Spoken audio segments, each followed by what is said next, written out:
Boa tarde, bem-vindos ao Salão Nobre do Ministério do Ambiente e da Ação Climática. E é com enorme prazer que vos recebemos na cerimónia de assinatura do protocolo entre o Fundo Ambiental e a Ordem dos Arquitetos, subordinada ao tema Ações de Formação e Prémios na área do ambiente e da sustentabilidade. Para nos dar as boas-vindas e abrir esta cerimónia, tem a palavra Alexandra Carvalho, diretora do Fundo Ambiental.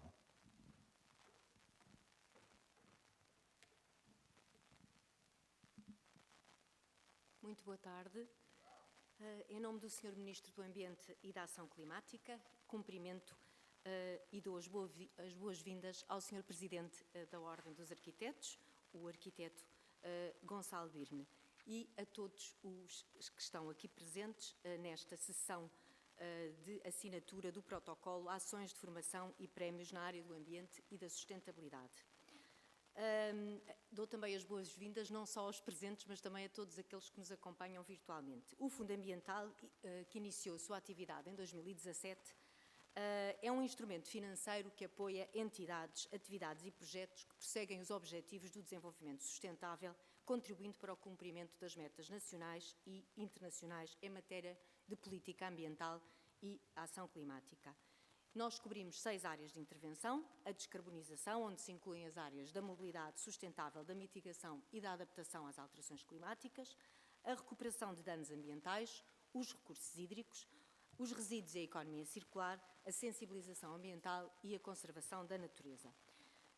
Desde a gênese do Fundo Ambiental e no âmbito da sensibilização ambiental, já apoiámos projetos e iniciativas num valor global de aproximadamente 9,2 milhões de euros, através da publicação de 13 avisos e assinatura de 5 protocolos. A importância da educação ambiental enquanto ferramenta que incita à mudança de atitudes resulta da necessidade de responsabilizar e consciencializar cidadãos e organizações, envolvendo-os no caminho da neutralidade carbónica e desafiando-os a desenvolver soluções sustentáveis que garantam uma melhor qualidade de vida para todos. E porque acreditamos que, de facto, a criação de conhecimento nestas temáticas e a capacitação de profissionais em todos os setores de atividade é basilar, hoje reforçamos o nosso compromisso com a assinatura deste protocolo com a Ordem dos Arquitetos, que visa a promoção de ações de formação e prémios na área do ambiente e da sustentabilidade, onde se pretende promover 2 eixos de ação distintos: a difusão e a divulgação de oferta formativa no quadro da formação de arquitetos, no âmbito do ambiente e da sustentabilidade, e a instituição de 2 prémios, que irão reconhecer o mérito de projetos e trabalhos de investigação científica que, no domínio da arquitetura, traduzam uma utilização eficiente de recursos e valorizem a dimensão da sustentabilidade em termos de desempenho ambiental, em particular da transição energética. O apoio do Fundo Ambiental previsto para este projeto é de 100 mil euros, estando prevista a transferência de 40% após a assinatura do protocolo e depois os restantes 50% até ao final de 2021. Por último, resta-me mais uma vez dar as boas-vindas a esta sessão e agradecer a presença de todos, dizer que apoiar a transição para uma economia circular, contribuir para a valorização do nosso território e descarbonizar a sociedade, esta é a visão que move e inspira, este é o compromisso que temos consigo e com todos os portugueses. Muito obrigada pela vossa presença. Até já.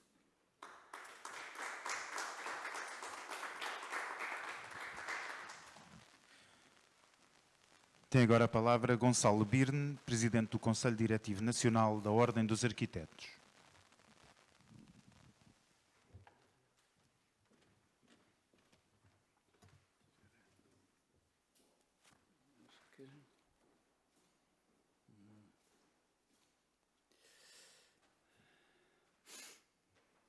Excelentíssimo Sr. Ministro do Ambiente e da Ação Climática, Engenheiro João Pedro Matos Fernandes, Excelentíssima Senhora Secretária de Estado do Ambiente, Doutora Inês dos Santos Costa, Excelentíssima Senhora Diretora do Fundo Ambiental, Doutora Alexandra Carvalho, caros convidados e caros colegas, nesta oportunidade a assinatura do protocolo de colaboração entre o Fundo Ambiental e a Ordem dos Arquitetos, congratulo-me particularmente por estar habilitado enquanto Presidente da Ordem em sublinhar que estou aqui em representação de mais de 26 mil arquitetos, construtores de soluções e empenhado em evidenciar o valor acrescido que trazem à qualidade do projeto e da construção no nosso país nos diversos setores económicos onde atuam.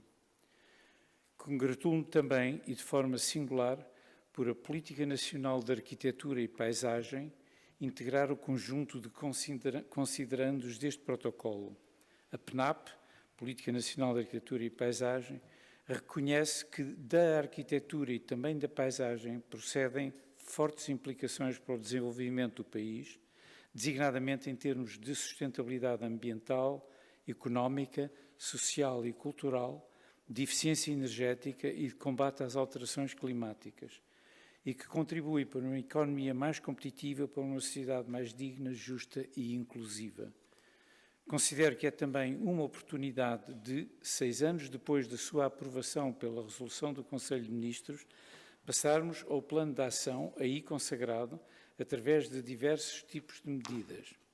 Refiro-me sobretudo àquelas que concernem à informação, sensibilização e conhecimento especializado, como são as ações de formação e os prémios no âmbito do ambiente e da sustentabilidade que constituem o objeto deste protocolo. O facto de explotarmos o plano de ação em conjunto e em colaboração com o Ministério, que detém a tutela sobre a Ordem dos Arquitetos, permite-me augurar o início de uma ligação e de uma cooperação muito promissora e atuante e uma oportunidade.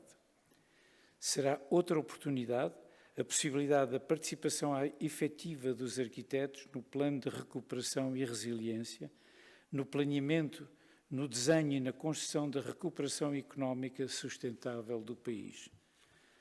Para responder aos objetivos e exigências que o Governo de Portugal e a Comissão Europeia definiram, é necessário reforçar a capacidade técnica dos arquitetos, com conhecimentos e metodologias específicos na área da sustentabilidade, que venham complementar a sua formação generalista de base. Por outro lado, a instituição de prémios nas áreas da construção e investigação reforça o reconhecimento dos trabalhos de excelência que extravasa a esfera dos profissionais, apostando também na componente de consciencialização e da educação dos cidadãos e utilizadores.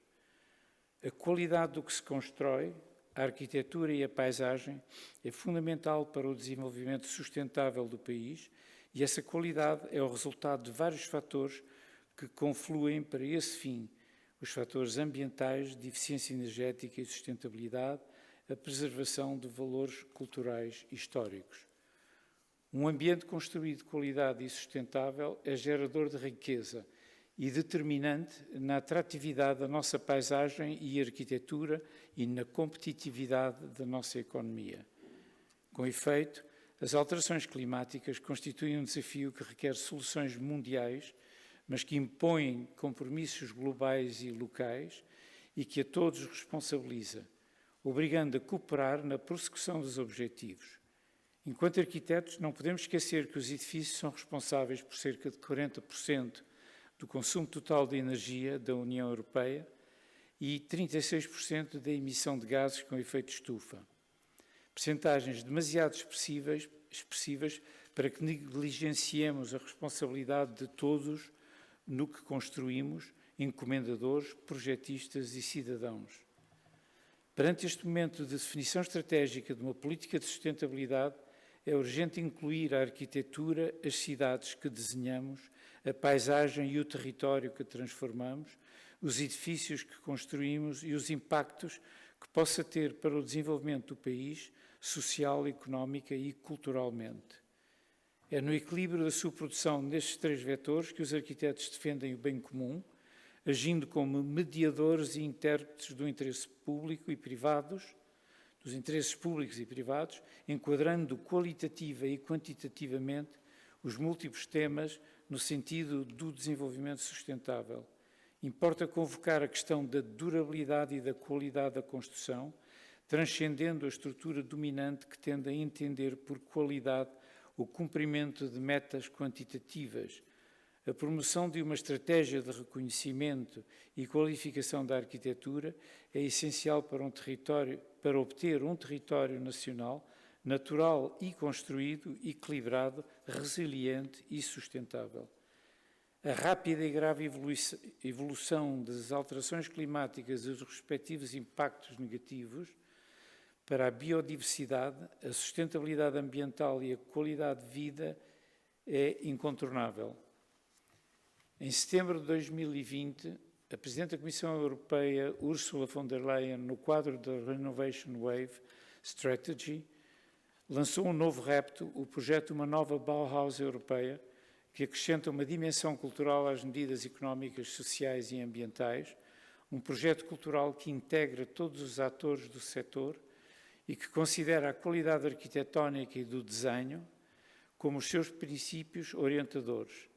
A Comissão está a lançar uma mudança fundamental que pode ser um acelerador da transição para uma economia e uma sociedade mais sustentáveis, que irá aproximar o pacto ecológico dos cidadãos. Este projeto da nova Bauhaus europeia veio surpreender-nos a todos e estou a dar nota de outra oportunidade. O Green Deal deve também e especialmente ser um novo projeto cultural para a Europa. A nova Bauhaus concorre para esse fim.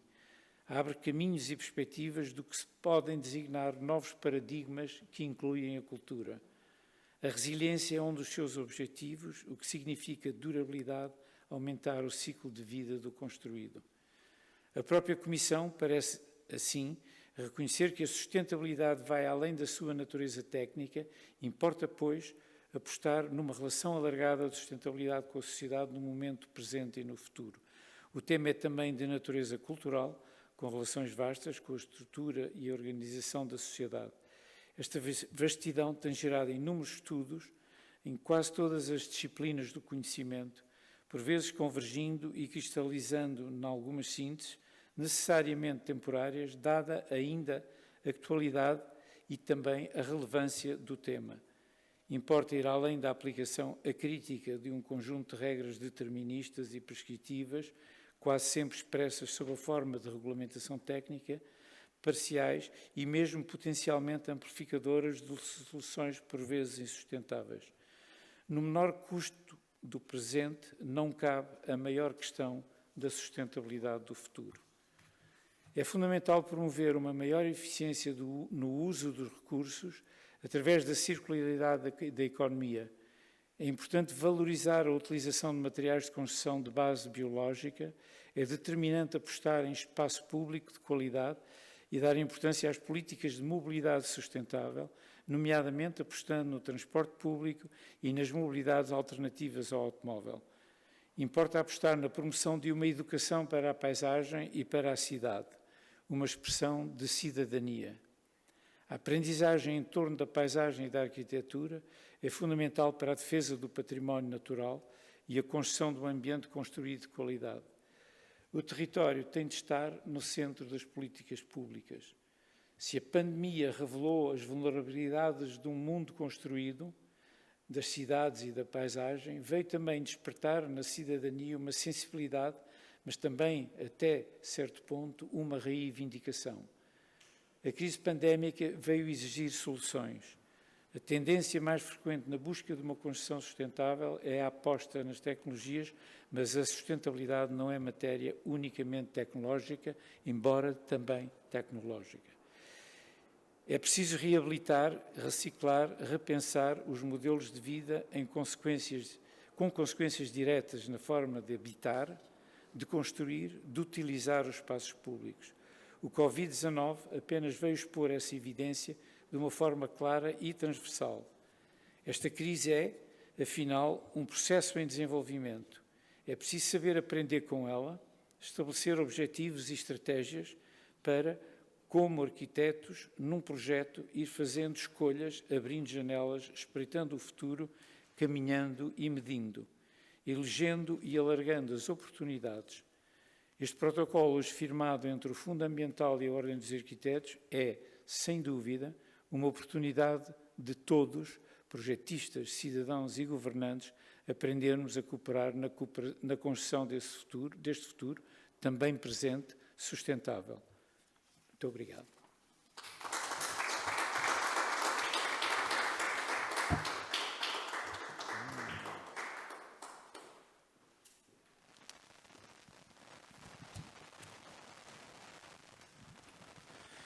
Considerando a necessidade de reforçar a capacidade técnica dos arquitetos com vista a cumprir os objetivos e exigências que o Governo de Portugal delineou na Estratégia Portugal 2020, nomeadamente nas áreas temáticas da transição climática e sustentabilidade, a Ordem dos Arquitetos propõe-se promover as ações de formação e prémios na área do ambiente e da sustentabilidade.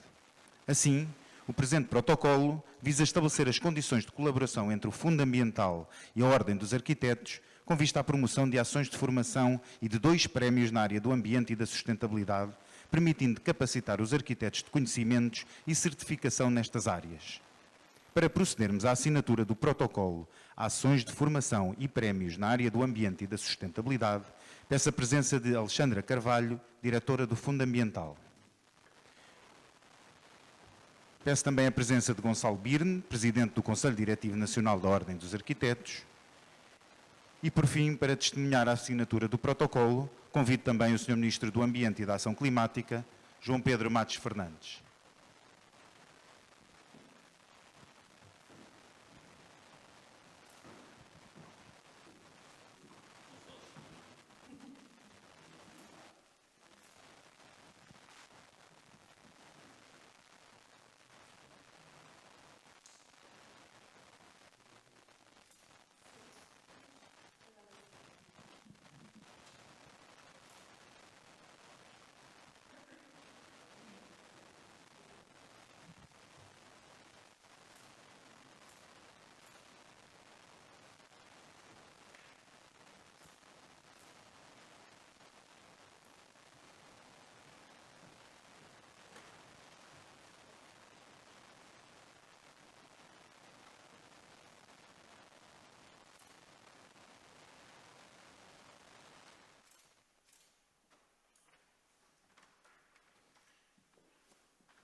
Para encerrar a cerimónia, vai agora usar da palavra o Ministro do Ambiente e da Ação Climática, João Pedro Matos Fernandes.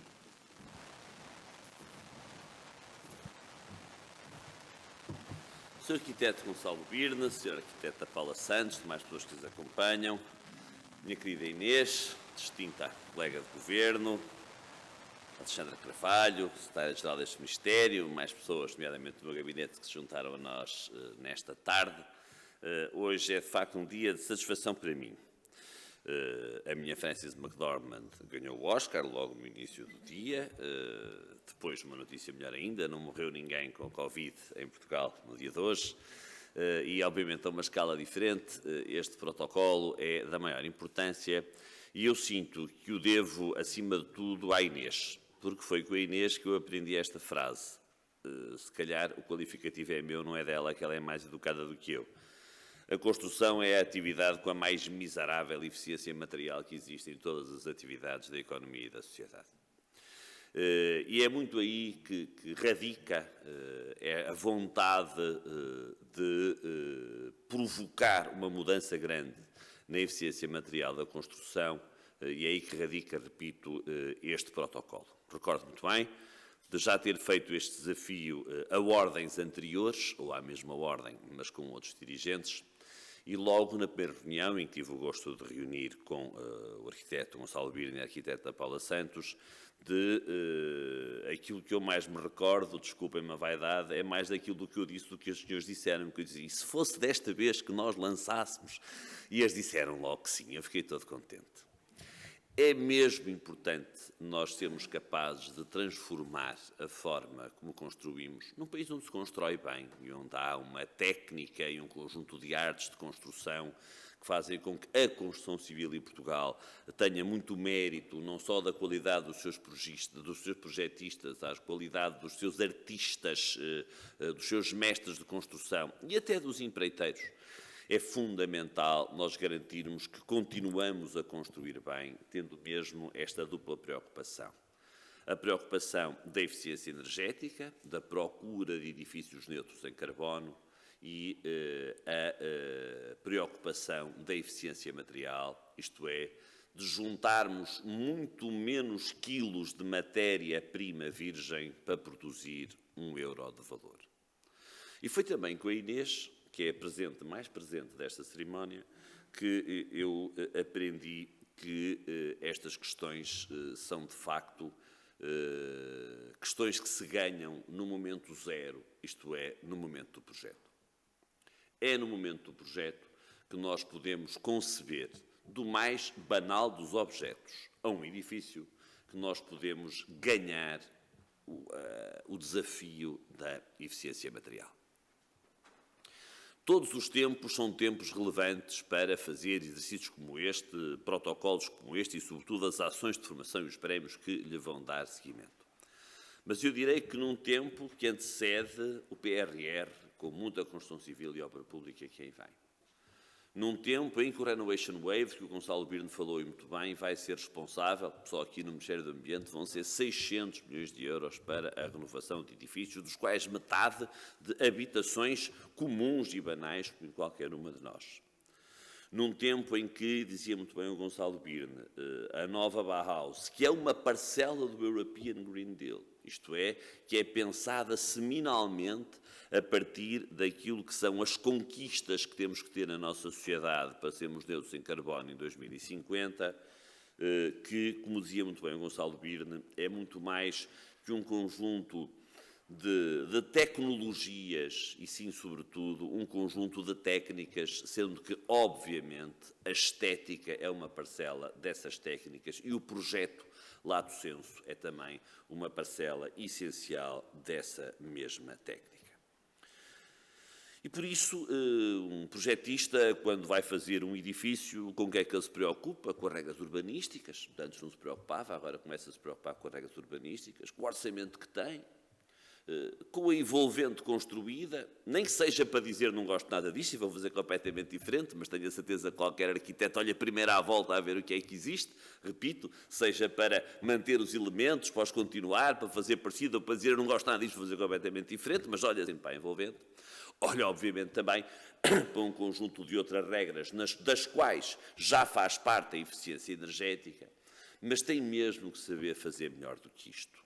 Tem mesmo que colocar ao nível de qualquer outra, das maiores exigências que coloca no seu trabalho, do ponto de vista do desenho, do ponto de vista da funcionalidade, do ponto de vista da relação que quer estabelecer ou não com a envolvente, do ponto de vista da marca que quer deixar ou do quão discreto quer ser, tem que exatamente da mesma maneira reconhecer que o seu edifício tem que ser, do ponto de vista da eficiência material, o melhor que ele puder ser.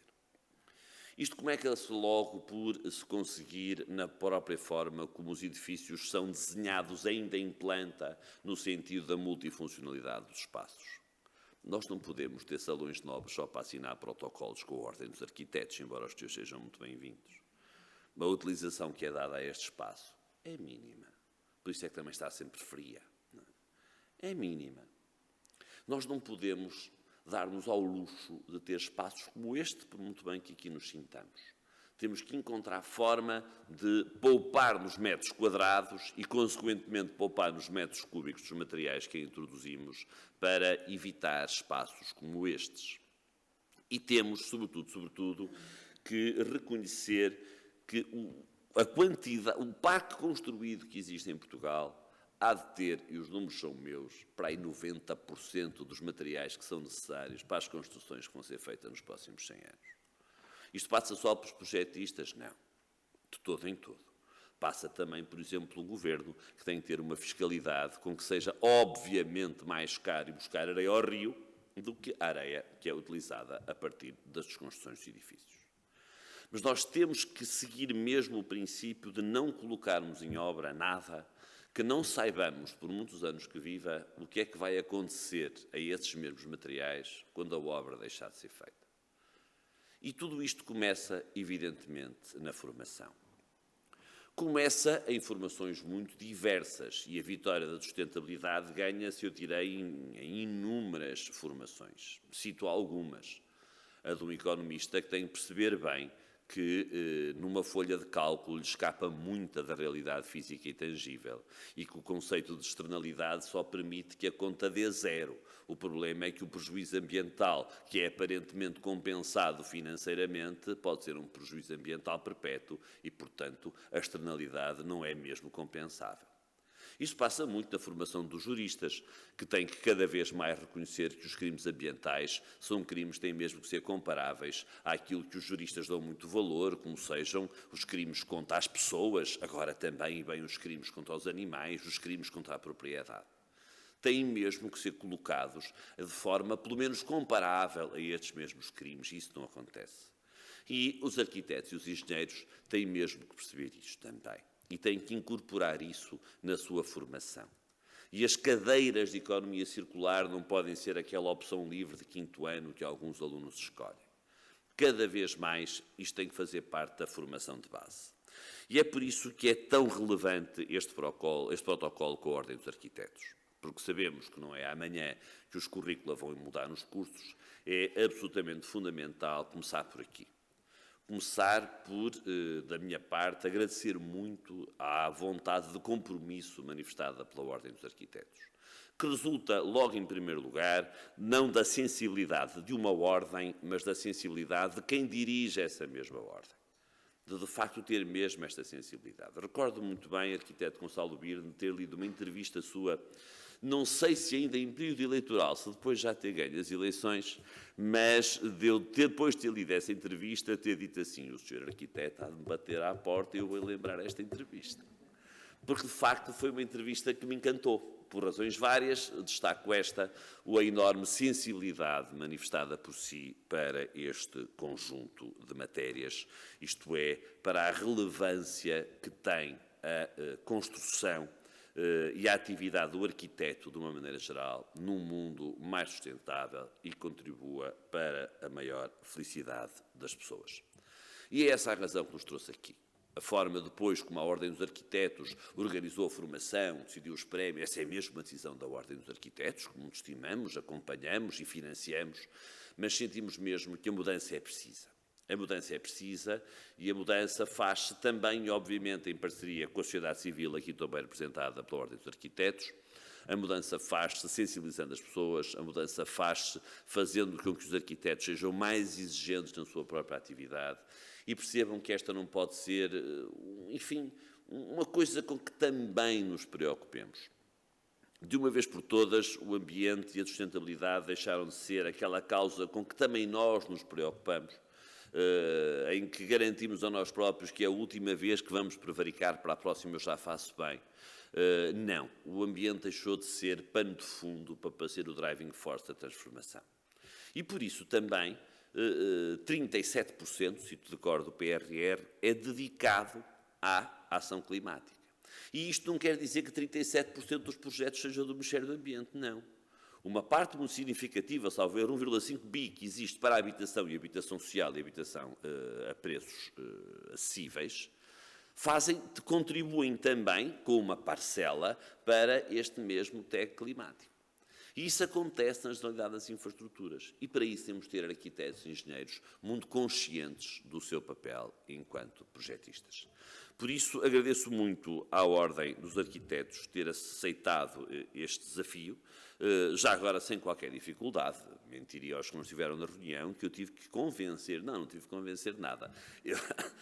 Eu lancei a bisca, como se diz, da terra da Paula era minha, e agarraram-na logo e disseram que esta era mesmo uma excelente oportunidade. Nós ficamos muito satisfeitos. O Fundo Ambiental, já aqui foi muito bem descrito pela Alexandra, mas o Fundo Ambiental, que nasceu com uma coisa pequena, tem hoje uma dimensão muito maior. Os seus detratores só se lembram de dizer que isto devia ser controlado pelo Ministério das Finanças. Já não tem mais nada para dizer, não é? Portanto, dizem isso.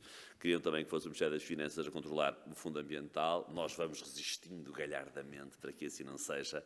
E existe mesmo para promover ações como esta, e acreditem, senhores arquitetos, senhoras arquitetas, é um prestígio para o Fundo Ambiental assinar um protocolo como estes. Nós é que ficamos reconhecidos pela Ordem dos Arquitetos, reconhecer também neste Ministério e essencialmente o Fundo Ambiental um parceiro credível porque tenho a certeza que quando daqui a 10 anos se fizer a história do Fundo Ambiental e aquilo que foram as coisas mais significativas que o Fundo Ambiental fez, independentemente da sua dimensão financeira, são 100 mil euros, este vai ser reconhecidamente como um dos projetos mais relevantes por aquilo que fez para transformar a forma como os arquitetos olham para a sua responsabilidade enquanto projetistas neste domínio e por, tenho a certeza, de passarmos a ter edifícios mais sustentáveis, edifícios em que a eficiência energética é muito relevante, mas a eficiência energética é mais fácil de perceber, não só porque está há mais tempo no espaço público, como a conta da energia é paga por cada um de nós, mas quando se fala nos materiais, de facto, quem compra a casa, ou o escritório, ou a renda, não tem essa percepção. E por isso é ainda mais importante o papel dos projetistas aqui a serem exigentes consigo próprios na procura de novas soluções. Costuma dizer-se que a natureza é perfeita. Eu, como engenheiro civil, não posso concordar com esta frase, porque senão não tinha emprego.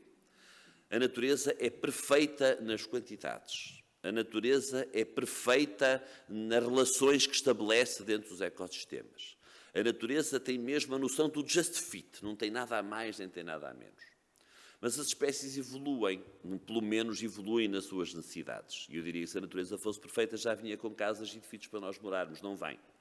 Mas, sabendo nós que a natureza afinal não nos dá aquilo que nós como espécie humana precisamos, temos nós obrigação de, quando concebemos, projetamos, construímos as tais coisas que a natureza nos não dá, que não podemos nunca ultrapassar o equilíbrio dos sistemas terrestres, e essa é de facto tarefa de cada um de nós, e essas tarefas de cada um de nós são obviamente mais facilmente cumpridas quando existem agregações de vontades, e não tenha mais pequena dúvida que a Ordem dos Arquitetos é, pelo que representa e sobretudo também por quem a dirige, a entidade que está em melhor posição para, em Portugal, agregar essas mesmas vontades por parte dos arquitetos e ser capaz de divulgar fora de portas esta iniciativa. Por isso, nós é que somos muito agradecidos. Muito obrigado.